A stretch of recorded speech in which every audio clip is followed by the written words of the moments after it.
Hi hello ನಮಸ್ತೆ welcome to V guide. ಎಲ್ಲರಿಗೂ ವೈಕುಂಠ ಏಕಾದಶಿಯ ಶುಭಾಶಯಗಳು.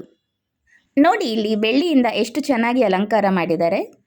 ಈ ವೈಕುಂಠ ಏಕಾದಶಿ ದಿನ ಶ್ರೀನಿವಾಸನ ದರ್ಶನ ಮಾಡಿದ್ರೆ ಮೋಕ್ಷ ಸಿಗತ್ತೆ ಅಂತ ನಂಬಿಕೆ ಇದೆ. ಎಲ್ಲ ದೇವಾಲಯಗಳಲ್ಲಿ ಸುಂದರವಾಗಿ ಅಲಂಕಾರ ಮಾಡಿ ಉತ್ತರ ದ್ವಾರದಿಂದ ಭಕ್ತರಿಗೆ ದರ್ಶನ ಕೊಡ್ತಾರೆ. ಭಕ್ತರು ಈ ದಿನ ಉಪವಾಸ ಮಾಡಿ ತಮ್ಮ ಕೋರಿಕೆಗಳನ್ನು ಈಡೇರಿಸಿಕೊಳ್ತಾರೆ. ಪೂರ್ತಿ ದಿನ ಉಪವಾಸ ಮಾಡೋಕ್ಕಾಗದೇ ಇದ್ದರೆ ಹಣ್ಣುಗಳನ್ನು ತಿಂದು ಉಪವಾಸ ಮಾಡ್ಬೋದು. ಈ ದಿನ ವಿಷ್ಣುವಿಗೆ ಪ್ರಿಯವಾದ ದಿನ ಆಗಿರೋದ್ರಿಂದ ವಿಷ್ಣು ಸಹಸ್ರನಾಮ ಕೇಳಿದ್ರೆ ಒಳ್ಳೆಯದು.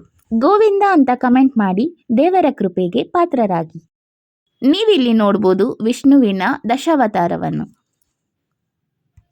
ಉತ್ತರ ದ್ವಾರವನ್ನು ವೈಕುಂಠ ದ್ವಾರ ಅಂತಲೂ ಕರೀತಾರೆ. ದೇವಾಲಯಗಳಲ್ಲಿ ವೈಕುಂಠ ಏಕಾದಶಿ ದಿನ ಮಾತ್ರ ಈ ದ್ವಾರದಿಂದ ಶ್ರೀನಿವಾಸನ ದರ್ಶನ ಇರುತ್ತೆ.